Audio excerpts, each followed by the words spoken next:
नमस्कार, लोकमंच न्यूज देख रहे हैं आप। मैं हूं आपके साथ सुरभि राजपूत। उत्तर प्रदेश में होने वाले 2022 के विधानसभा चुनाव जैसे जैसे नजदीक आ रहे हैं वैसे वैसे विपक्षी पार्टियां रंग बदलते हुए दिखाई दे रही है। सुहलदेव भारतीय समाजवादी पार्टी के राष्ट्राध्यक्ष ओम प्रकाश राजभर ने लखनऊ में प्रेस कॉन्फ्रेंस करने के दौरान ऐलान किया है कि हमारे मुद्दे के साथ जो पार्टी होगी हम उसका साथ देंगे।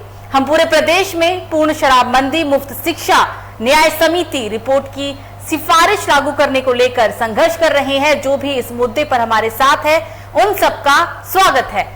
राजभर ने यह भी कहा कि भारतीय जनता पार्टी अगर समर्थन करती है तो उनका भी स्वागत है। राजभर ने इस बयान से सियासी गलियारे में जहां एक और हलचल मचा दी है तो वहीं दूसरी ओर अब आम आदमी भी सोचने पर मजबूर हो गया है कि इस तरह से बीजेपी को पानी पीकर गाली देने वाले ओम प्रकाश राजभर के सुर कैसे बदल सकते हैं।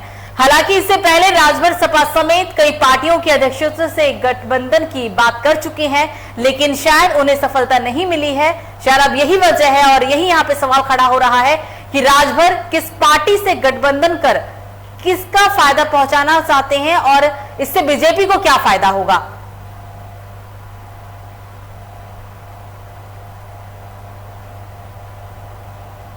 सवाल यह खड़ा होता है कि राजभर किसी पार्टी से गठबंधन कर कितना फायदा देंगे। अगर बीजेपी से राजभर की यारी बनती है तो सपा बसपा को कितना फायदा और कितना नुकसान होगा।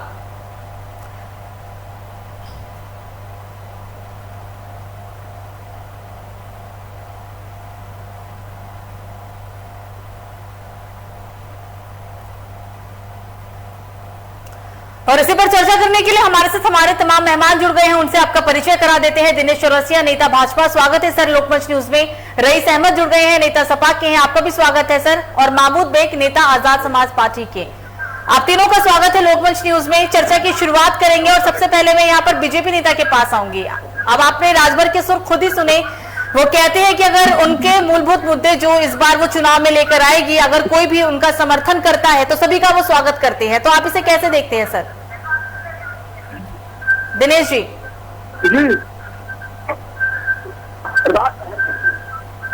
राजभर जी जो मुद्दा लेकर आए हैं केवल अपने निजी स्वार्थ का मुद्दा लेकर आते हैं, समाज हित की बात नहीं करती है। हमारी पार्टी भारतीय जनता पार्टी, योगी जी सरकार, हमारी नरेंद्र मोदी सरकार ये कहती है सबका साथ, सबका विकास, सबका विश्वास के साथ हम करते हैं कि किसी ने जात पात काम नहीं करते। किसी ने कहा अब आगे आज प्रधानमंत्री मोदी जी दोबारा प्रधानमंत्री से मुद्दे बने क्योंकि हम लोगों ने सबका साथ, सबका विश्वास जीता, इसलिए लोगों ने उनको दोबारा चुना। और फिर 2022 में होने वाले चुनाव में योगी जी सरकार को पूर्ण बहुमत से सरकार बनेगी, जिसमें जांच फल वगैरह कोई चलने लोग हल करने वाले हैं। लोगों को छल से लोगों को जान गए हैं। इसको किनार कर देने के लिए सारे पब्लिक ने मन बना लिया है। इनको कहीं पास सुनने के तैयार नहीं है क्योंकि योगी जी की सरकार सबका साथ, सबका विश्वास और सबका साथ लेकर चलने काम कर रही है। लेकिन चौरसिया साहब वो भी तो यही कह रहे हैं ना कि अगर उनके मुद्दों का आप लोग समर्थन करेंगे या फिर कोई भी पार्टी करेगी वो सभी का स्वागत करेंगे। लेकिन यही राजभर थे जब जहर उगलते इन्हें देरी नहीं लगती थी और वो जमकर हमला करते थे, लेकिन आज उनके सुर बदले हैं। क्या इसे मान लिया जाए कि हो सकता है आने वाले समय में कहीं ना कहीं बीजेपी भी अब राजभर का स्वागत करने के लिए तैयार खड़ी है? नहीं, हम राजभर पूरा वोट हमको पूरा पूर्वांचल चाहिए।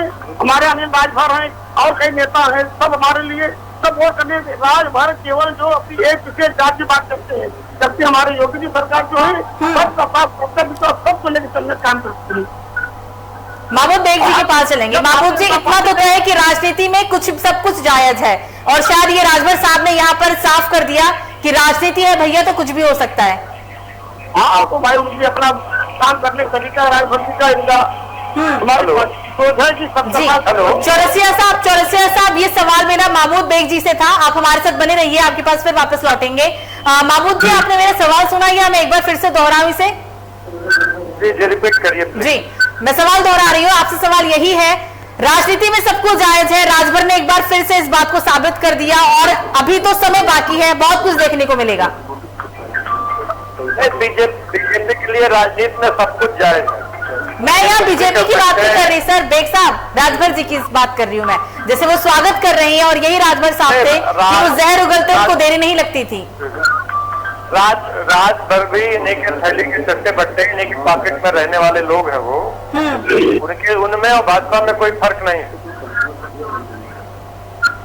मतलब आप ये कहना चाह रहे हैं कि एक ही थाली के दोनों चट्टे बट्टे हैं, दोनों कहीं ना कहीं दोनों का तालमेल पहले से ही बन गया है।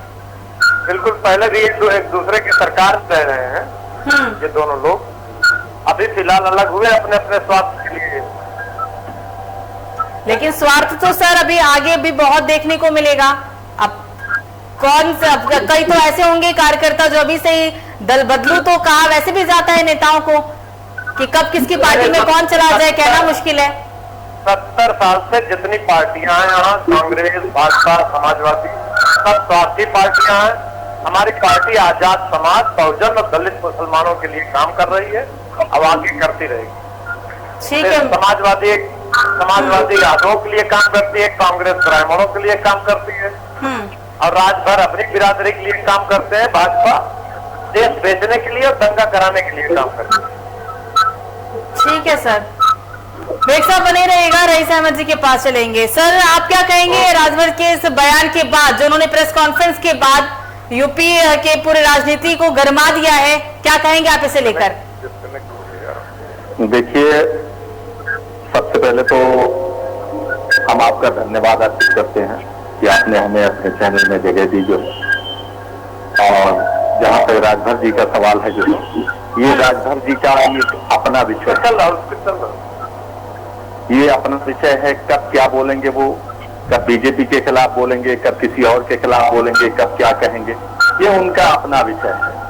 हमारी समाजवादी पार्टी जो है अपने मुद्दे को लेकर, अखिलेश जी विकास को लेकर, अखिलेश जी के नाम को लेकर हम लोग चल रहे हैं, और हम जो हमारे राष्ट्रीय अध्यक्ष जी ने अभी कहा है कि हम छोटे दलों से समझौता कर सकते हैं जो है, तो जो उनकी विचार समाजवादी विचारधारा रखते हैं उनसे समझौता किया जा सकता है। और राजभर जी क्या बोल रहे हैं, क्या करेंगे, किसको फायदा पहुंचाएंगे, किसको नुकसान पहुंचाएंगे, हम सब इसके पीछे नहीं पड़ रहे हैं जो है। सर राजनीति चाहे यूपी की हो, चुनाव चाहे कहीं भी हो, लेकिन आप जो जातीय आधार पे चुनाव होता है, धर्म के आधार पे चुनाव होता है, आप इसको नहीं नकारेंगे और शायद नकार भी नहीं सकते। लेकिन इससे इतना तो तय है ना कि सपा बसपा को कहीं ना कहीं नुकसान तो होगा। देखिए, समाजवादी पार्टी जातीय आधार पे चुनाव नहीं लड़ती है, क्षमा कीजिएगा जो है। समाजवादी पार्टी सभी जातियों को साथ में लेकर जो है सभी का सम्मान करती है और सभी को साथ में लेकर चुनाव लड़ती है, और जातिवाद पर और धर्मवाद पर चुनाव अभी सर सहयोगी नेता आजाद समाज पार्टी के नेता हमारे साथ जुड़े हुए हैं, उन्होंने पहले ही बोला कि बीजेपी दंगा कराने का काम करती है, बसपा ब्राह्मणों के लिए लड़ती है, सपा यादवों के हित में है। ये उनका गलत आरोप है। हम इस बात से सहमत नहीं है कि जो है सपा यादवों की राजनीति करती है। आप देखें ना समाजवादी पार्टी में उठा के कि समाजवादी पार्टी में कौन से लोग नहीं है, कहाँ समाजवादी पार्टी में ब्राह्मण नहीं है। लोहिया जी, जिनको छोटा लोहिया कहा जाता है, हमने विश्व का सबसे बड़ा पार्क लखनऊ में बनाकर खड़ा किया, एशिया का सबसे बड़ा पार्क जनेश्वर मिश्र के नाम से, वो क्या जो है यादव थे जो है। हमने कहा जातवाद किया, कहीं भी आप उठा के देखें ना, ब्राह्मण हो, ठाकुर हो, अनुसूचित जात हो, मुस्लिम हो, भाग हो, पासवान हो, किसी के साथ हमने ऐसा नहीं किया। हमारे देखिए तमाम नेता समाजवादी पार्टी की विचारधारा से जुड़ रहे हैं इस समय जो है, कहाँ सिर्फ यादव की बात करते हैं। या हमारे मुख्यमंत्री ने, पूर्व मुख्यमंत्री ने जो भी विकास की योजना जो है उत्तर प्रदेश के लिए लागू की, उसमें कहाँ जो है हमने जातिवाद का नाम दिया कि नहीं ये सिर्फ यादव को मिलेगा, ये मुसलमान को मिलेगा, ऐसा तो हमने कभी नहीं कहा। हमने लैपटॉप बांटा 30 लाख रुपए, उसमें कहा हमने कहा कि नहीं सिर्फ जो है यादवों को मिलना चाहिए या मुसलमानों को मिलना चाहिए। हमने तो जो लक्ष्य रखा है कि इंटर पास होना चाहिए, तो इंटर पास जो लोग थे सबको दिया हमने जो है। सपा के सरकार जी बोलिए। नहीं, हम ये कहना चाहते हैं कि जैसे हम जातवाद की राजनीति नहीं करते हैं, और आज इस समय समाजवादी पार्टी में जो है कोई ऐसी जात नहीं है, कि ऐसे जात का नेता नहीं है कि जो मौजूद ना हो, और सभी का सम्मान हम लोग करते हैं जो है। और मनोज जी, आप बहुत देर से भाषण दे रहे हैं, उसके लिए धन्यवाद। उसके लिए बहुत देर से भाषण दे रहे हैं कि इस देश में आप समाजवादी पार्टी आपके उत्तर प्रदेश में 90 के दशक से आज तक आपने कितने परसेंट यादवों को नौकरी दिया, कितने परसेंट मुसलमानों को दिया, कितने परसेंट ब्राह्मणों को दिया, आंकड़ा बताएंगे आप? माननीय, पहले तो हम ये जानना चाहेंगे कि आप किस पार्टी से बिलोंग करते हैं, तो उसी तरीके से हम आपको जी। आजाद समाज पार्टी, महबूब बेग जी। और लोहिया पार्क बना देने से यूपी का विकास हो जाएगा क्या? नहीं, आप देखिए माननीय, आप बता रहे हैं कि 90 के दशक से हमारी पार्टी समाजवादी पार्टी है। आप ये सही कह रहे हैं, 90 के दशक से हमने क्यों नहीं मुसलमानों को नौकरी दिया, क्यों नहीं यादवों को नौकरी दिया? हमने सभी जात को नौकरी दिया, वरीयता के आधार पे दिया, हमने जात पे नौकरी नहीं दिया। एक मिनट सर, एक मिनट जवाब दे लेना। आपने मुसलमानों 90 के दशक से क्या दिया? 15-18% ऑन रिकॉर्ड मुसलमानों की आबादी है यूपी में। कितने परसेंट पुलिस फोर्स में है मुसलमान यूपी में, पता है आपको? 1% है टोटल, 1.6% है पुलिस में।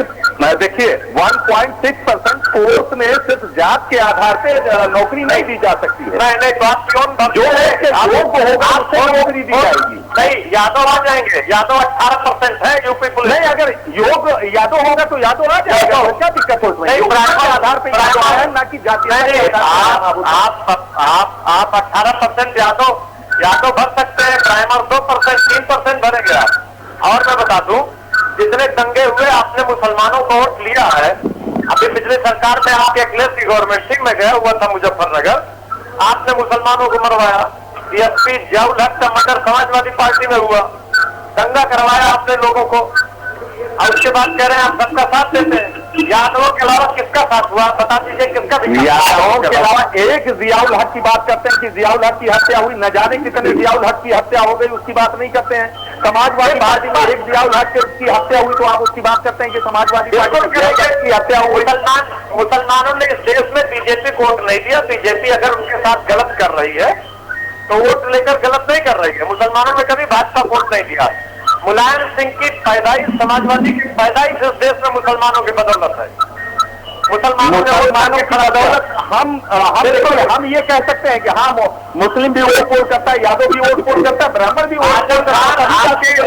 आपके सबसे बड़े मुस्लिम नेता आजम खान जेल में है, बकरी चोरी, भैंस चोरी का आरोप लगा के उनमें जेल में डाला गया।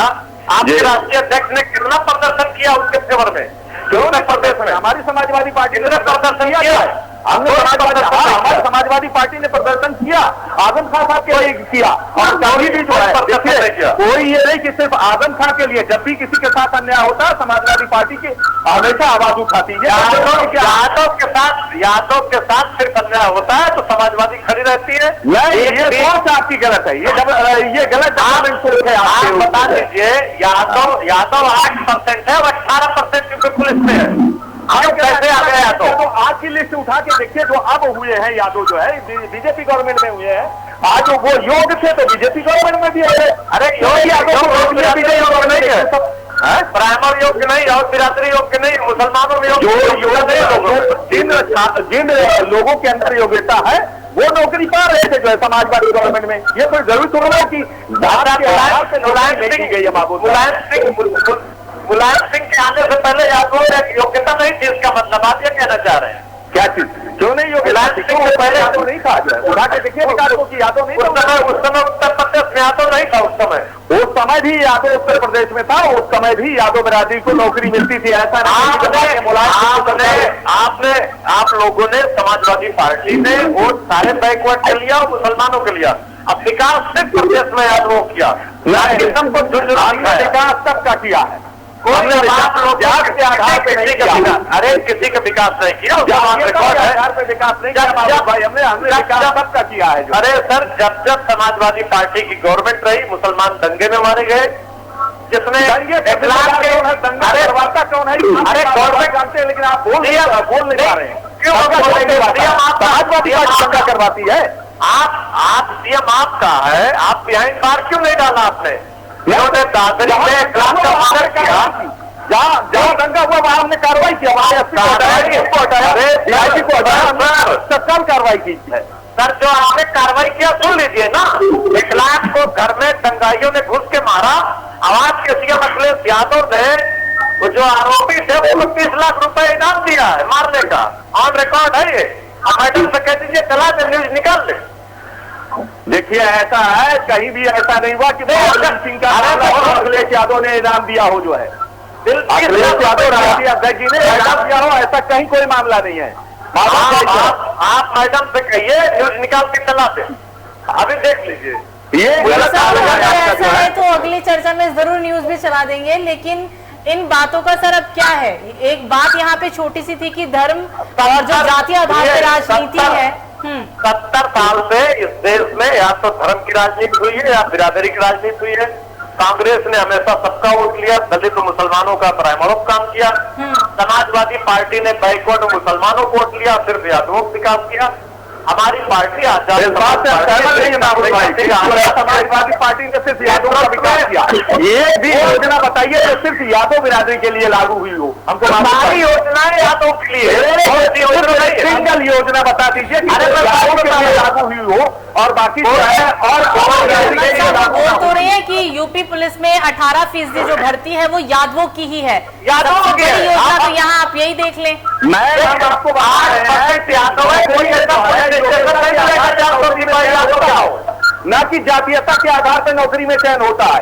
अगर ये ऐसा नियुक्ति पार्टी हुई तो महबूब भाई कहाँ थे? उस समय जांच होनी चाहिए थी। उस समय जो है उनको जो यादव नौकरी में गए थे उनको बताना चाहिए था। जांच हुई थी, शिवपाल जी ने कई हजार जो फर्जी बिना टेस्ट लिए यूपी पुलिस में भर्ती कर दिया था।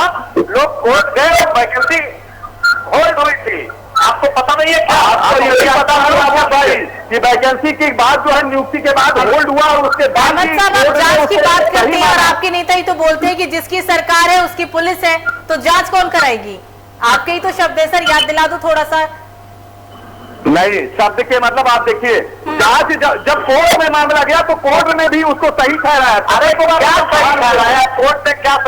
कोर्ट उतने लोगों की जिंदगी से खिलवाड़ थोड़ी करती। कोर्ट ने सही ठहराया। आपके शिवपाल जी ने दूसरा मिनिस्टर थे, उन्होंने पैसे लेके सबको फर्जी तरीके से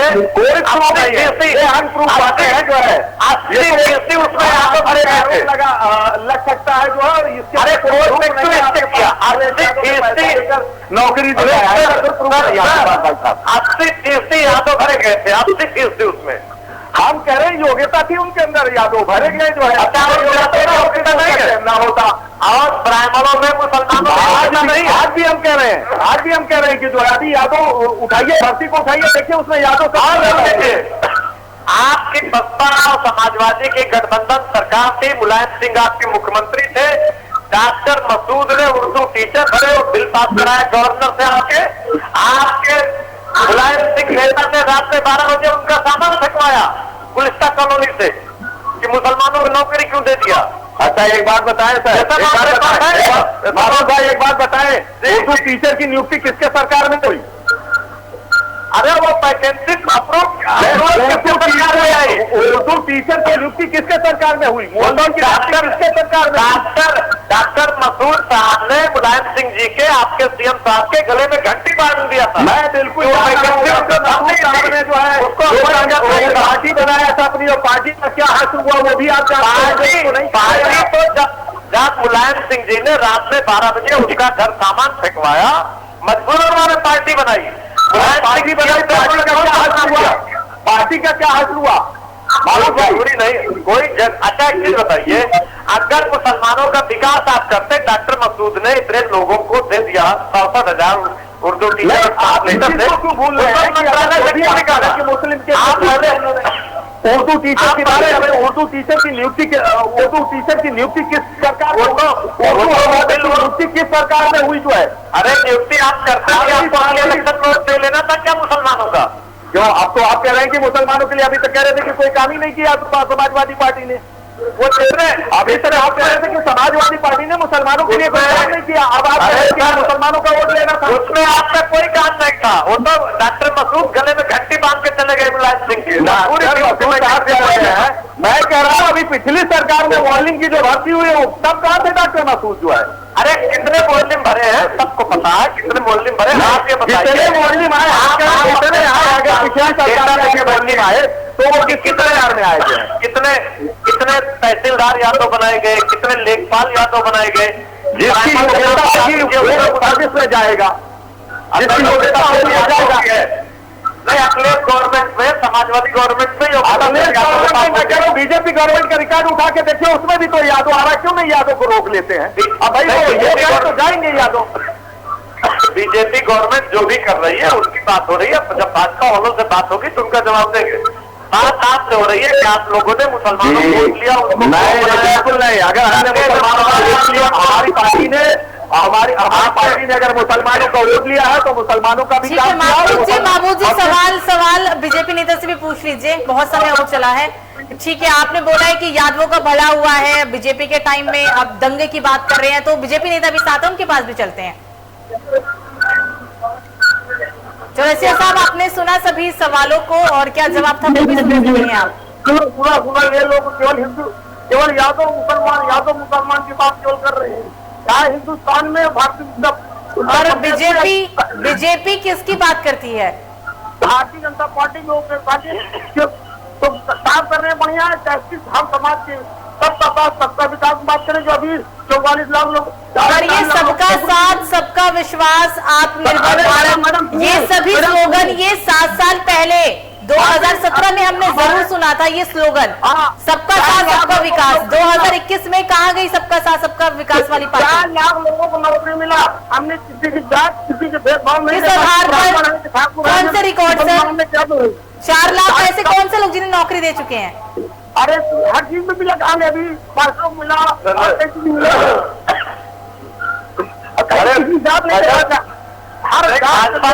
भाजपा ने बहुत विकास किया, देश का विनाश किया, पूंजीपतियों से देश को बेच रही है।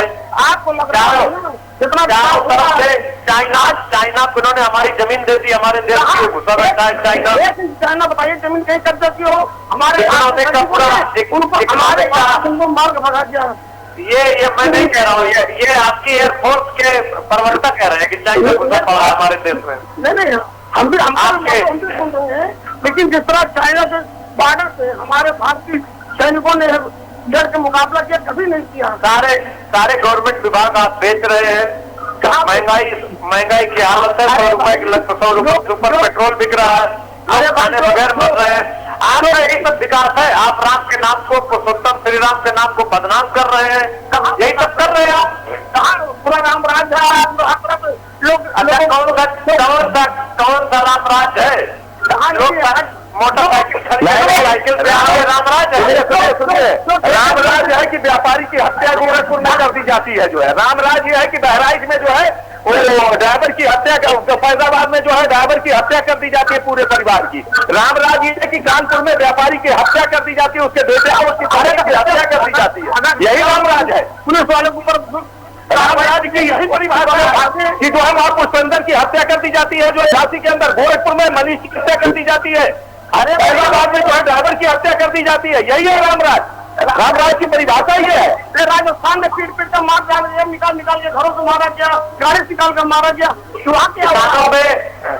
किसानों पे इनके मंत्री गाड़ी चढ़वा रहे हैं, यही सब रामराज है इनका। रामराज की ऊपर जो गाड़ी चली है बहुत दुर्भाग्यपूर्ण था। अच्छा, आपके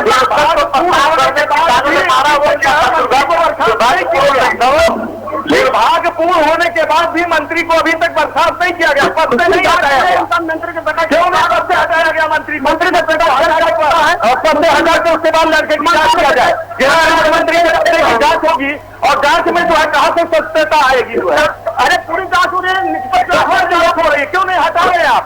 किसको? मंत्री जी को क्यों नहीं आप हटा रहे?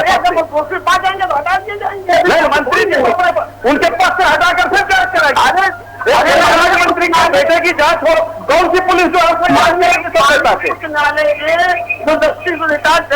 नेतृत्व में टीम गठित करके जांच। अरे भाई साहब सुनिए हमारी बात को, भाई साहब सुनिए। एक पुलिस वाला जो है फरार है और आपकी गवर्नमेंट अभी तक उसको नहीं पकड़ा पाई है गोरखपुर में। एक पुलिस वाला फरार है और आपकी जो है अभी तक सरकार गोरखपुर में नहीं पकड़वा पाई है। अरे भाई पकड़ा रहे हैं, ढूंढा जा रहा है, पकड़ा जा रहा है, कोई भाग गया, मोबाइल सब बंद कर दिया। पारिवारिक हत्या हो रही है कानपुर में, व्यापारी करोड़पति व्यापारी की उसके घर में हत्या कर दी है। मुझे लगता है कि भाजपा के नेता ने कहीं छिपा के तो ही रखा अपने यहाँ गोरखपुर के पुलिस वाले। एक मिनट वाला गवर्नमेंट है, स्टेट की गवर्नमेंट है। मुस्लिमों को आप लोग घर में पना देते हैं, आप लोग रखते हैं, हम लोग नहीं तो ये मत कहिए कि रामराज की परिभाषा ये नहीं है।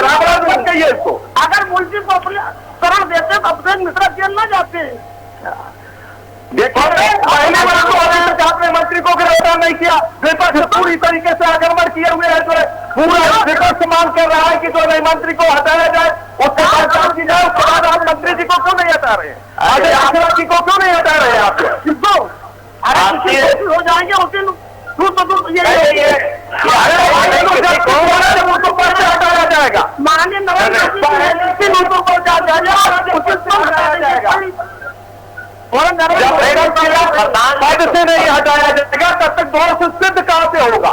दोष नहीं होता तो गिरफ्तार करके भेजे गए उच्च न्यायालय के सारे जो डिस्ट्रिक्ट जज से वो थे, उनके नेतृत्व में नैतिकता के आधार पर पहले मंत्री जी को उनके पद से हटाया जाना चाहिए, उसके बाद जांच शुरू होनी चाहिए थी, तब जांच निष्पक्ष होती।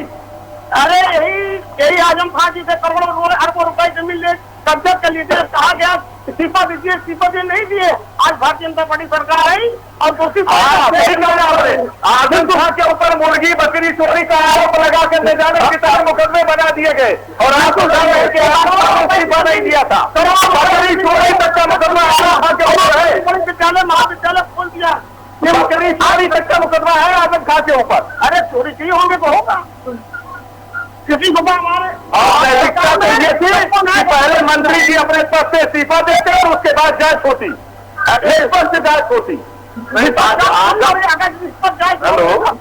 जेल में जाते हैं। अरे आजम खान ने कॉलेज बनाया, आप देश बेच रहे हैं, आप उनका कॉलेज भी बेच देंगे, क्यों आप परेशान हैं? जब पूरा देश बेच सकते हैं आप तो आजम खान के कॉलेज भी बेच देना आप। अब विवेक साहब, आपको इस बात की चिंता है कि कहीं आजम खान का कॉलेज ना बिके?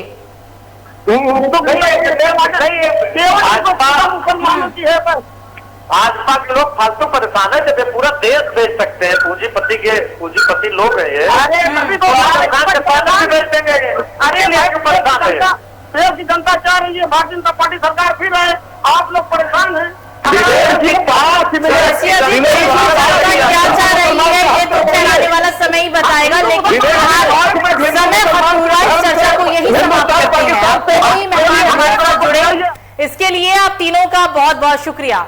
तो बीजेपी को पानी पी पी कर गाली देने वाले अब ओम प्रकाश राजभर के सुर बदल गए हैं। ये हम यहाँ पर इसलिए कह रहे हैं क्योंकि राजभर ने अपने एक प्रेस कॉन्फ्रेंस में कह दिया है कि अगर उनके मुद्दों पर साथ कोई आता है, चाहे वो कोई भी पार्टी का हो, सभी का स्वागत है, यहाँ तक कि वो बीजेपी का भी स्वागत कर रहे हैं, क्योंकि अगर बीजेपी उनके मुद्दों पर सही साबित होती है तो देखना अब बेहद ही दिलचस्प होगा कि आने वाले समय में अब राजभर के इस बयान के बाद किसको कितना फायदा और किसको कितना नुकसान होगा। फिलहाल अभी के लिए मुझे दीजिए इजाजत। लोकमंच न्यूज पर खबरों का सिलसिला जारी रहेगा। नमस्कार।